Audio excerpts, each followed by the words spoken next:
Happy Wednesday, everyone. Welcome back to our channel. It's time with Eric and Marie. Right, everybody. So today's topic is inspired by one of our Ghanaian journalists, Ajoy FM, Kojo Yanka. He put a topic out or a discussion out, which I saw on social media on one of our Ghana's biggest bloggers, Ameyaw Deborah. I saw on his Facebook post. So the topic is, I'll have to read it off my phone. It says, practically, marriage is not beneficial to men, Kojo Yanka asserts. And when I saw it, I thought, this is interesting. How is it that marriage is not beneficial to men? So I mentioned it to Eric and I suggested that we treat it in today's topic. And he said, okay, then we can pose it in a question form. So I suppose the question for today's video is marriage beneficial to women alone? Because this is what they are suggesting here, that marriage is not beneficial to men, meaning that women are the only beneficiaries of marriage. Is that true? If yes, how so? If no, again, how so? So, yeah. What do you think? I think he was focusing mainly on men. And is marriage really beneficial to us? Is the question. So he's already concluded that women are the only one who are benefiting from marriage. So why is he saying that is marriage beneficial to men?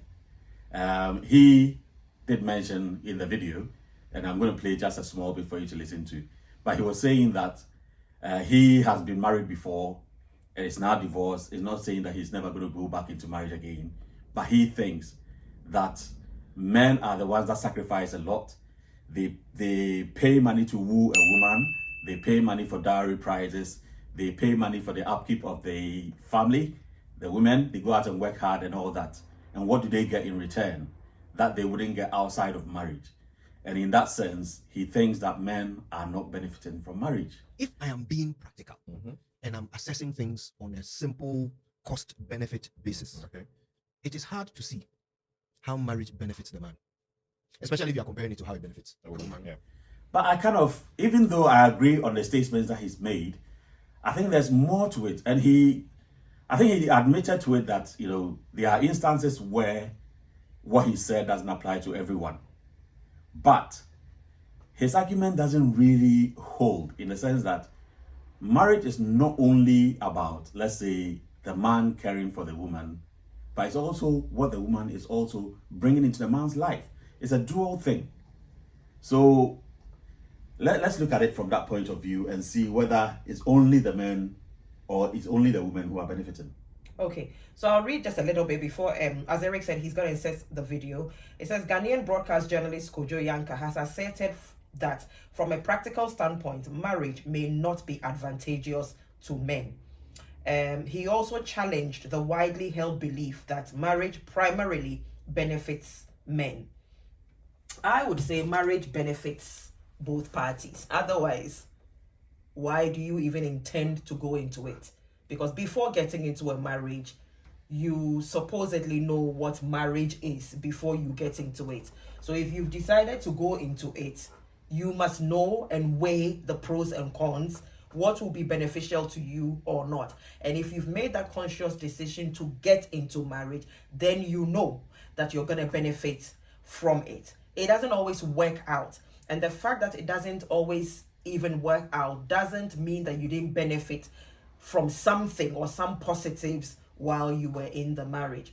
I would say, I think Eric has already stated, he must be coming from the financial standpoint. As he said, men spend money to woo women, but today women spend money to woo men too. I'm finding it difficult to say the word woo.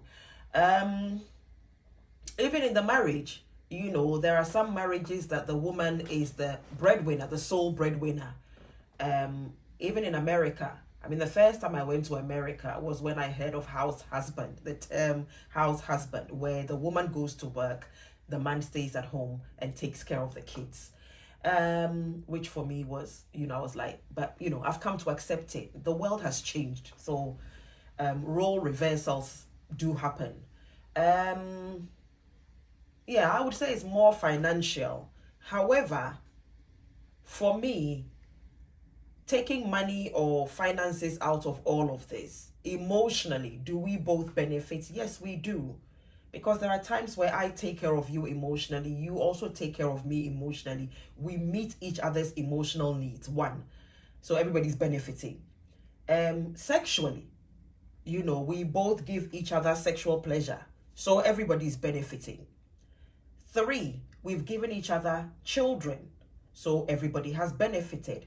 But more so in terms of the children, I would say the man has benefited, because then you have, especially if you have a son, in our case we don't, but if you have a son, you now have, somebody to carry your name on.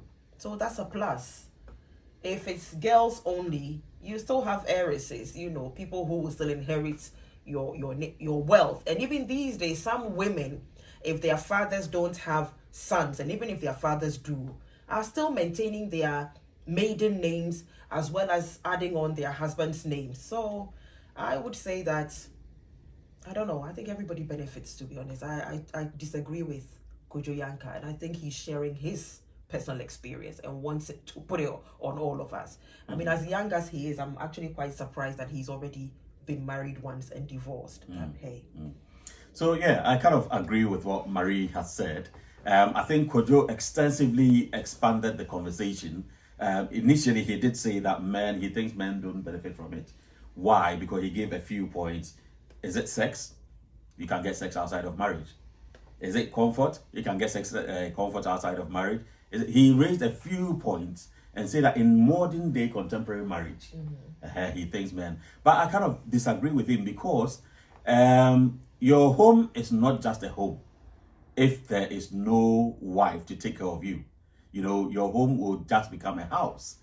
When you come back from work, you're coming to, let's say, a home filled with a warm wife and, let's say, children, if you have one.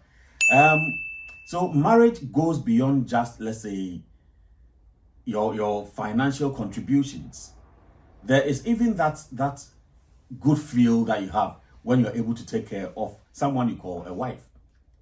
A man feels so good and responsible when you're able to do so. So that is a benefit in itself. Even when you are given, you feel so much goodness within you when you are given. Second thing is that when emotionally, as Marie said, both of you are comforting each other emotionally, because you can imagine the stress that men go through. And I'm sticking just to the men because the topic was that, do men benefit from marriage? The comfort that your woman or your wife will give you is totally different from what a girlfriend or a side chick will give you. Sometimes you might think that, wives are stressful, but they stabilize you as a man. When you are going the girlfriend route, the side chick route, because the argument was that, can't you get any, let's say, sex from outside? No, you can get sex, but there is sex as sex, you're just relieving stress. And there is love making, which is giving of yourself in a very loving way, and the comfort that you will get from not just sex, but love making, as well as the stability that it gives you as a man on earth, where you have one woman that you call a wife.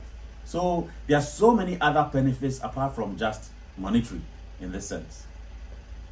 Yeah, so I don't know, but I think, and I'm glad Eric has explained further, because he's watched, I think there's a little video in the article. I just focused on the caption or the title, and right there and then I drew my conclusions. But I do, first of all, I'm happy that Kojo Yanka extended the conversation beyond what I was initially thinking. And so, yes, I do agree. You can get sex outside. You can get anything outside of marriage. But there's a reason why marriage is called marriage. 1, as Eric said, stability. 2, compatibility. 3, that deep level or deep sense of accountability to each other and to the family. I would say the art of building something together from scratch.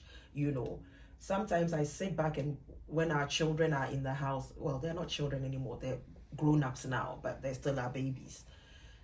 For me, sometimes when I watch them, I'm like, wow. So right before our eyes, we've seen the cycle of life happen.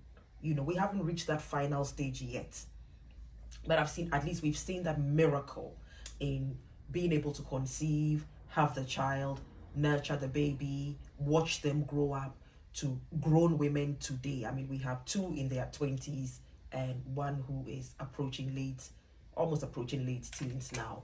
And it's just been a joy and a miracle to watch that. And even us, sometimes when we go back and look at our photos from 27 years ago, we're like, wow, we're growing.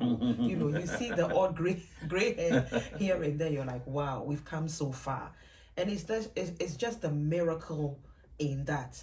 I saw a quotation once again on social media where somebody had said that marriages that have a lot of arguments in them are the ones that are able to go longer, because it's not so much even about the disagreements or the arguments, but the actual sustenance of the marriage, or what makes them. No, it wasn't marriages, that it was couples that argue a lot but have stayed together for a long period of time. Okay. And it's more so to do with them being able to reconcile very quickly after the argument. So I would say, bringing it back to Kojo Yanka's his theory, I would say everybody benefits in marriage. That's all I've got to say, to be honest. Great. It's not one-sided. Never. It's never one-sided. It's never one-sided. And one thing I gather is that, you know, from a biblical point of view, and I always go back to that because we have a Christian background and we have a source. Bible says that, well, God commands that he that finds a wife finds a good thing and he finds favor in God's sight. You know, this cannot be taken very lightly. There's a specific blessing that comes upon you when you find a wife, a good wife in that sense, you know. So yes, that's what we should bear in mind, that you will find favor. So if God wills you and find a good wife, hey, favor is upon your life. And if your wife is not good and you think you're not benefiting in the marriage too, then you can do as Kojo Yanka did. But Kojo, well done, because in the conversation you expanded it more, and you didn't just stop at your statement, and you took it further, and your other colleagues in the video as well did so well. So yeah, carry on with that conversation. So what was their conclusion? That everybody benefits in Oh marriage? yeah, eventually, because they had 3 other people apart from Kojo, and even Kojo did, you know, expand on what he said. So it's a good topic. It's a really good topic. Let us know your thoughts as well in the comments. That's But I right. think this is something that is predominant, maybe universal. I think for the most part we can all agree that everybody benefits in marriage. Because if you weren't benefiting, what are you doing in there? Yeah. Great. If you haven't subscribed to our channel, please do so, and look out for the next topic that we'll be bringing your way. But thank you so much for all those who subscribe. Make sure you share the video. God bless. Peace out.